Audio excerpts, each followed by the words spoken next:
Salam sang debaters. Berani bertanya, berani tanya. Jangan kerja, kau hanya bertanya terus. Nah, kawan-kawan, saya membuat sebuah judul yang menarik.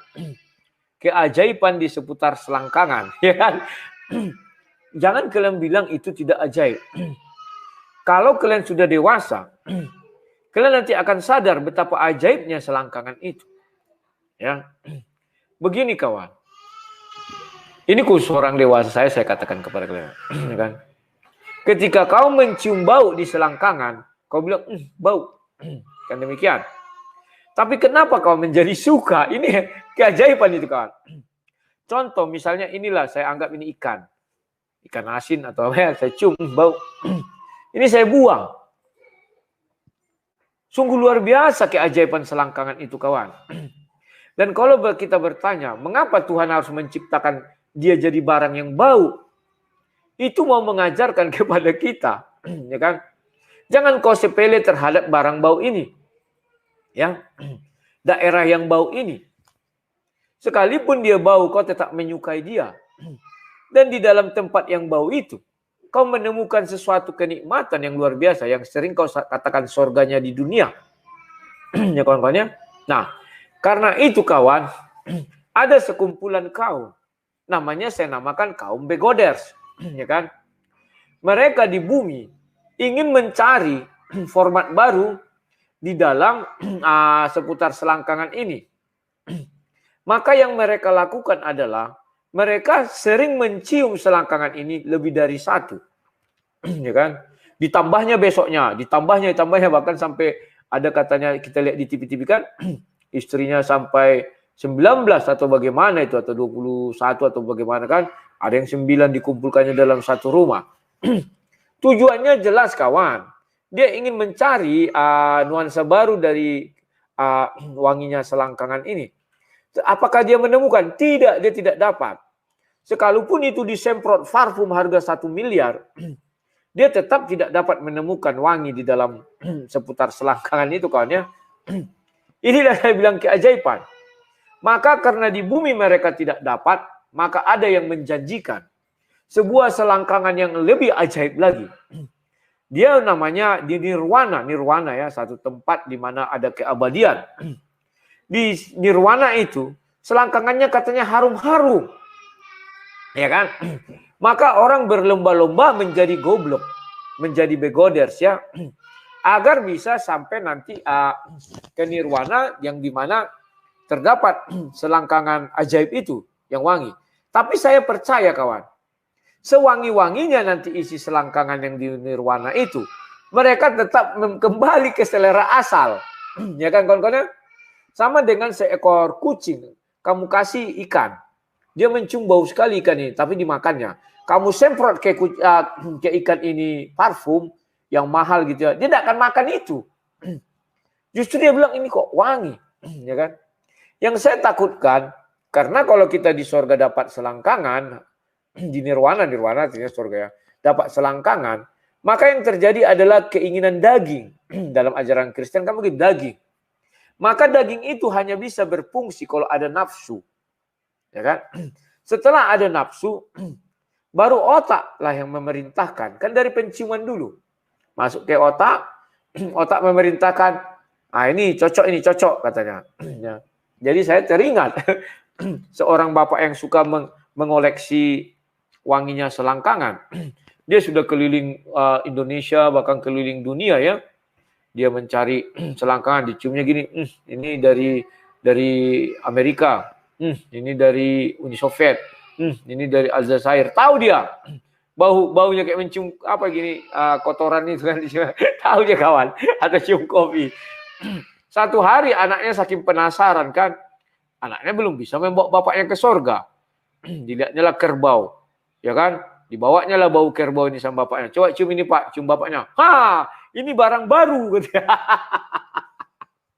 Di mana ini biar ku datangi katanya. Kurang ajar juga bapak ini ya. Nah, inilah yang terjadi kawan, yang saya katakan keajaiban selangkangan. Ya. Demi orang memburu selangkangan yang wangi, mereka rela menjadi begoders. Sekalipun dia bergelar profesor, ya kan? Profesor itu kan gelar akademisi, tetapi profesor tidak bisa melawan nih janji sebuah selangkangan yang wangi. Bukan hanya satu, kawan. Kalau satu ya sudahlah, di parfumi aja itu bisa jadi wangi kan. Tapi dia nggak bisa, kawan. Yang saya takutkan, hidung ini sudah terbiasa. Maka takutnya saya ketika mereka masuk nirwana, dihadiahi selangkangan seperti itu, justru mereka malah muntah. Wangi kali nih, gak enak katanya. Ini yang saya takutkan, kawan. Apalagi jikalau rasanya jadi manis, berubah. Asin menjadi manis. Kan susah, kawan. Inilah yang namanya konsep yang ciptaan Tuhan. Kalian tidak pernah bertanya, kenapa itu jadi asin? Kok nggak dibuat Tuhan aja itu manis? Kan demikian, kawan. Ya kan? Inilah yang saya takutkan. Jawabnya gini, kawan. Keajaiban selangkangan itu. Kalau itu manis, kawan, nanti kalian pabrik gula tutup semua. Ya, kalian cukup cuci, jadilah teh manis. Kasih es. Kalau garam bagaimana? Kata dia kan, ya nggak mungkin lah. Garam, kita butuh garam banyak untuk memasak kan. Kira-kira gitu. Maaf ya, kawan, saya tidak mengatakan sesuatu yang itu. Selangkangan kan banyak itu, kawan. Entah kulitnya, entah apanya lah ya. Tapi itu ajaib, kawan. Coba kalian pikirkanlah. Betapa ajaibnya itu sampai orang pun ada, bahkan nabi-nabi, kalau dalam Kristen itu nabi-nabi palsu ya, berani menjanjikan sebuah tempat di mana banyak selangkangan yang wangi-wangi katanya. Ini sangat-sangat, aduh kawan, tidak bisa kita terima dengan akal.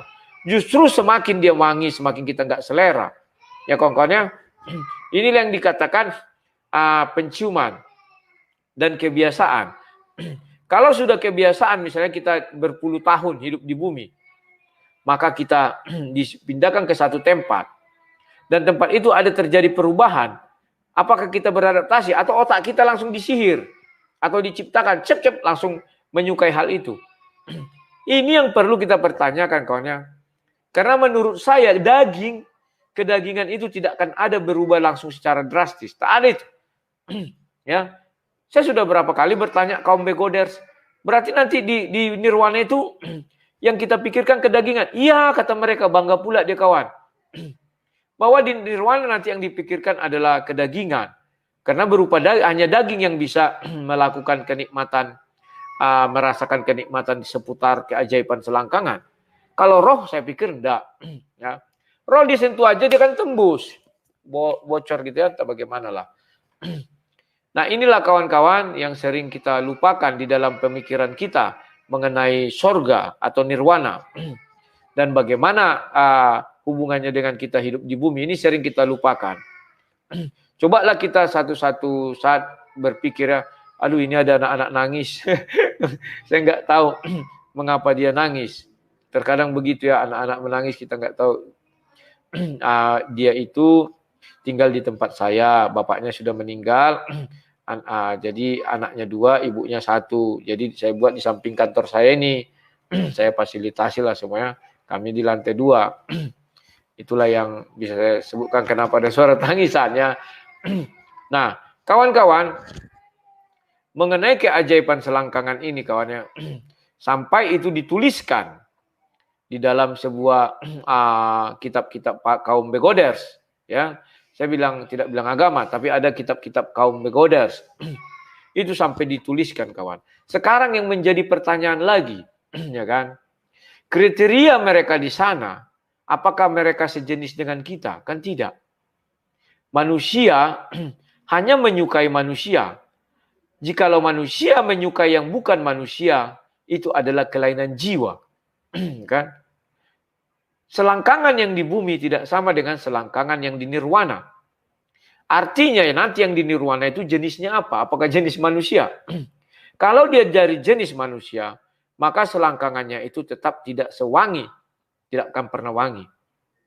Ini yang saya pikirkan, kawannya. Jadi nanti kalau di nirwana itu misalnya kita bisa seperti yang dijanjikan itu dari kitab-kitab palsu. Ya kawannya, kira-kira apa yang kita kawin kita nikmati di selangkangan itu ya? Apakah dia jenis manusia? Takutnya saya dia bukan dari jenis manusia. Dia bukan dari jenis daging seperti kita. Artinya dia yang tidak bisa menikmati apa yang kita rasakan. Saya pernah mendengar kaum begoders mengatakan hal itu. Bahwa nanti selangkangan-selangkangan di sana kembali seperti semula katanya. Ya kan? Dan mereka apakah melakukan perlawanan ketika manusia ingin mencium selangkangan ini, wangi surga dunia ini, yang katanya wanginya semerbak, luar biasa. Kan demikian. Kalau dia hanya seperti batang pisang, takutku hanya satu manusia yang ke sana, yakni Zulkifli. Takutku seperti itu, hanya satu manusia yang ke sana, kawan. Ya kan? Jadi apakah mungkin kita menikmati selangkangan jin, ya kan? Atau makhluk halus, ya? Kita bisa menikmati karena ada bentuknya. Karena ada daging di dalamnya, jadi bisa kita rasakan. Dari jenis apa ini? Itulah sebabnya, kawan, di dalam kitab suci orang Kristen Bible kan ada dijelaskan pernikahan kudus. Tidak boleh manusia menikah tidak sesama manusia.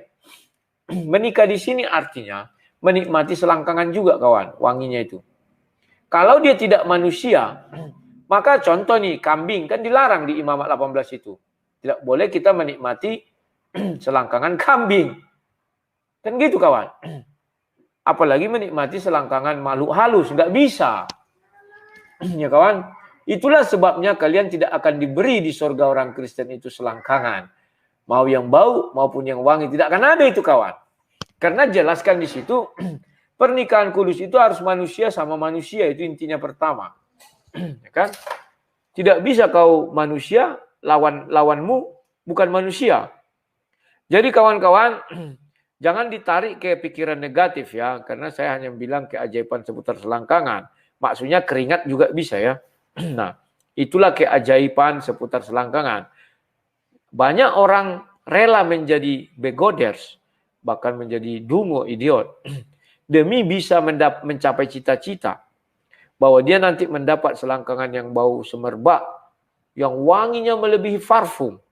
Dan percayalah kalian, andai kata itu diberikan, maka tidak satu manusia pun yang sanggup menikmati selangkangan itu seperti yang dicita-citakannya di bumi. Takutnya saya, dia malah menggosokkan ke bajunya biar wangi. Ini yang saya takutkan, kawan. Diciumnya gini, wangi sekali. Saking wanginya digosoknya ke bajunya gini. Biar wangi, kan aneh, kawan. Ini yang saya takutkan. Ya, bukan menjadi dinikmati untuk menjadi sebuah yang mengasihkan. Ya, kawan ya. Karena setahu dia di otak dia itu tidak ada sesuatu yang wangi. Kalau wangi dibuatnya jadi gosok-gosok ke baju biar wangi, biar bisa dia jalan-jalan kemana-mana keren. Kan demikian, kawan. Unik jadinya ya. Itulah keajaibannya. Oke, saya selesaikan cerita keajaiban ini sampai di sini dulu. Bagi yang pro, ya nikmati aja cerita bodoh-bodoh ini. Bagi yang kontra, ya nikmati juga lah cerita bodoh-bodoh ini. Ini cerita bodoh-bodoh loh, kawan ya. Karena saya bilang cerita di kaum para begoders. Ya kan? Sekalipun begoders itu bergelar profesor, mereka merelakan diri menjadi begoders. Ya kawan-kawan, menjadi tidak pandai lah, jadi bodoh gitu. Oke, sekian dan terima kasih. Salam keajaiban selangkangan.